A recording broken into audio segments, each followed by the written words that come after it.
So, what happened next? And in that moment, oh dear God, in that moment, I heard a pop. The pop was so loud, y'all. I thought something had blew up outside. In the midst of hearing the pop, all of the lights in the ballroom go out.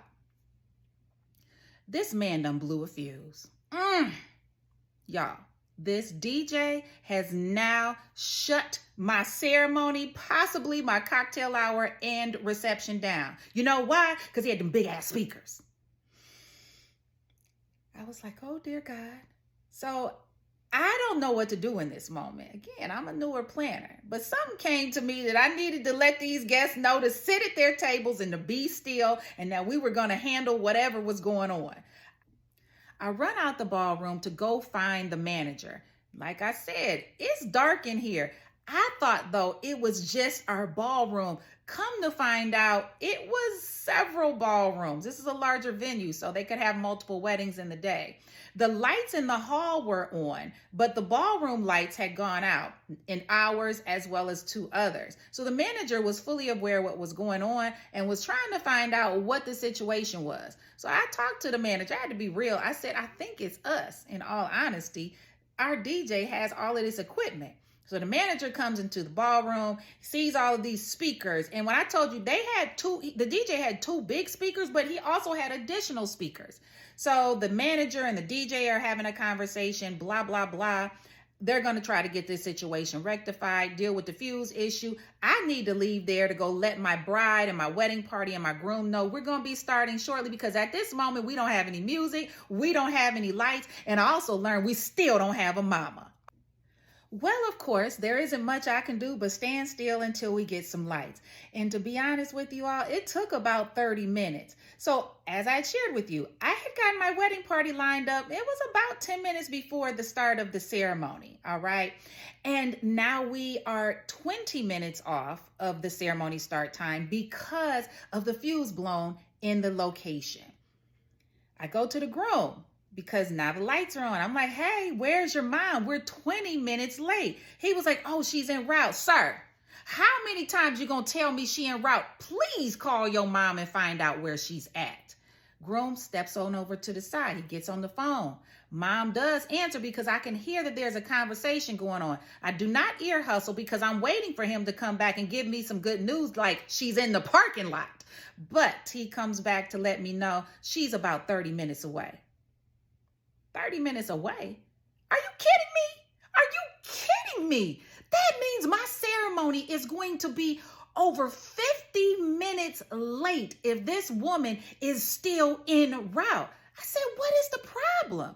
He said, well, she, had to do some things with her gown and blah, blah, blah, and we can't start without my mom.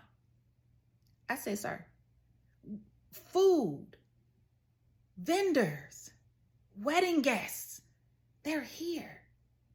The lights have gone out. The lights have come back on. The food is now being prepped for cocktails as well as a reception. The DJ is ready to go because we done got him together. All right. Your wedding party is lined up and they've sat down. I've lined them back up and now I got to sit them back down. The ladies' feet are hurting. Your bride is in a bridal suite ready to come down the aisle and see and be with you and become the missus to your mister. And you tell me that we are going to have to wait an additional 30 minutes because your mom is tardy.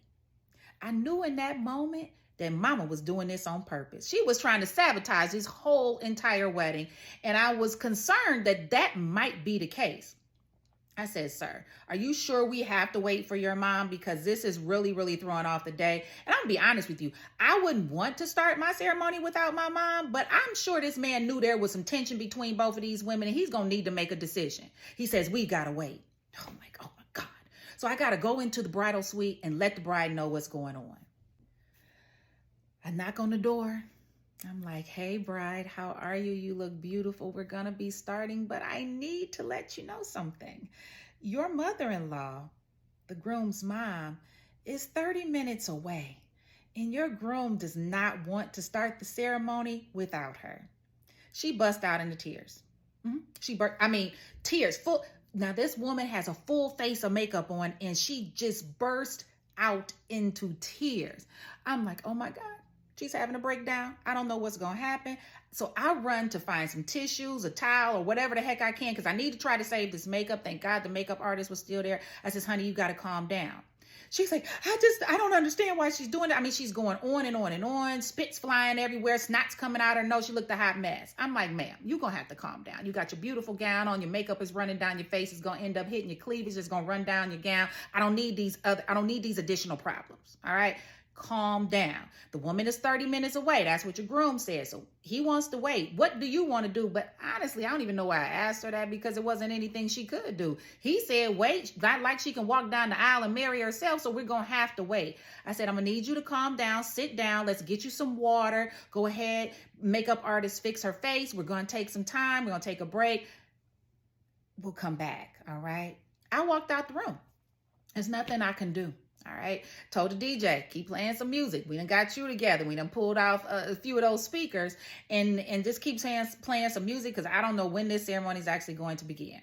Well, let's speed this story up. To make a long story short, the ceremony actually started an hour and a half late. You know why? Because Mama didn't get there in 30 minutes.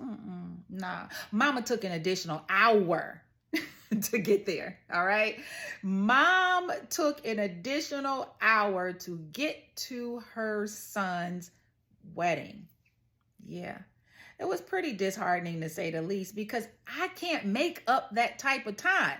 Like I've shared with you all many times, I can make up 20 minutes. All right. Even 30 if it's on a good day. But how in the hell am I supposed to make up an hour and a half of time? Mom comes in, she's looking all gorgeous. The gown fit real nice. I wanted to think she was trying to overshadow the bride because let me tell you, Mama was in a gold gown, but it was a very light colored gold. Almost looked like an ivory or white. And I forgot to mention the bride was wearing ivory. I'm like, what in God's name is going on here? Mom, calm down. Let your baby boy be. He wants to marry this woman, and I get it now. I 100% get it. You do not like her, but we need to go ahead and release him, let go of the umbilical cord so he can go ahead and walk down this aisle and marry his queen. All right, yeah. So anyways, hour and a half, get the wedding party lined up. Ceremony takes place. We're not going to go down how they walk down the aisle, all of those things. Just know it was pretty late. We needed to hurry up and get outside for the photographs to be taken because, like I said, the timeline is off. And so that means that the time for the photographers is still, their end time is still going to end at such and such time. So I have to speed things up as much as I possibly can so that they can capture the images they are supposed to capture. So immediately after the ceremony, we take the wedding party, the couple, and the family outside onto the golf grounds. My assistant and I head back indoors to make sure all is going well with the cocktail hour and to do any prep work we need to do for the reception. Again, all of this is taking place in one room, so pretty much everything is done, but we need to be in the environment just to make sure all is going well and going smoothly. I asked the assistant to go outside and check with the photographer to see how much longer he was going to be taking because I was hoping that I could eliminate some of the photo time outside to make up some of the dance time for the reception. She heads out. She comes back in real quickly. Desiree, we got a problem. I'm like, oh my God, dear God, we got another problem. She was like, yeah, the bride fainted. What? I hurry up. I'm almost running. And at this point, I could still run. So I'm running outside and I see the bride. I mean, y'all, she is laid out. Beautiful, though. Laid out on the golf grounds.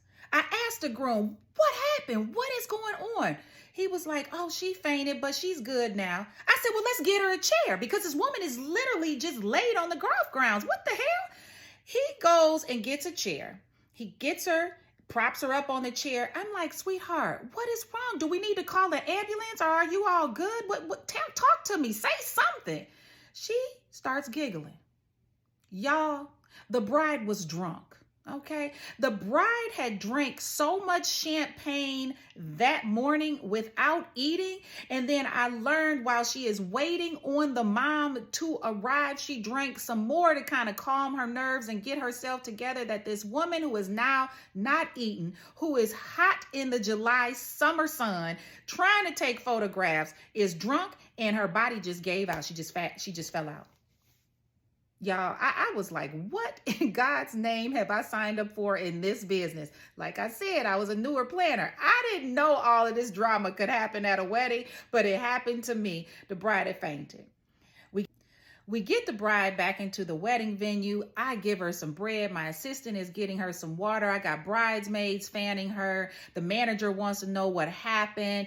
No, we don't need an incident report. She's okay. The groom is concerned. The groomsmen are just like, whatever. And here comes the groom's mom, up close and personal as she walks past the bride. And she said to her, "That's what you get." I'm like, what? What did you just say to her, ma'am? This woman is now your daughter-in-law. She literally just fell out in her beautiful thousands of dollar gown, and you just walked by and said, "That's what she gets." Y'all, I didn't even know what to do. I'm like, come on, mom, with me. Come on with me. Did you get your photograph taken with your son? How about we take you right on inside of this reception so you can go ahead and sit down, get yourself a beverage, a cocktail, or hors d'oeuvre, or whatever the heck. But I need you to stay away from this woman, because once she comes to, I'm scared it's about to be a fight. But we're going to go ahead and end this wedding tea here. I will say, I do not know if this couple remained married, but I do have to believe that if mom kept interjecting herself into their relationship like she was doing this day, I'm thinking there's been a problem. But to say the least, hey, it is what it is. Until next time, I'll see you on the wedding tea. Bye-bye.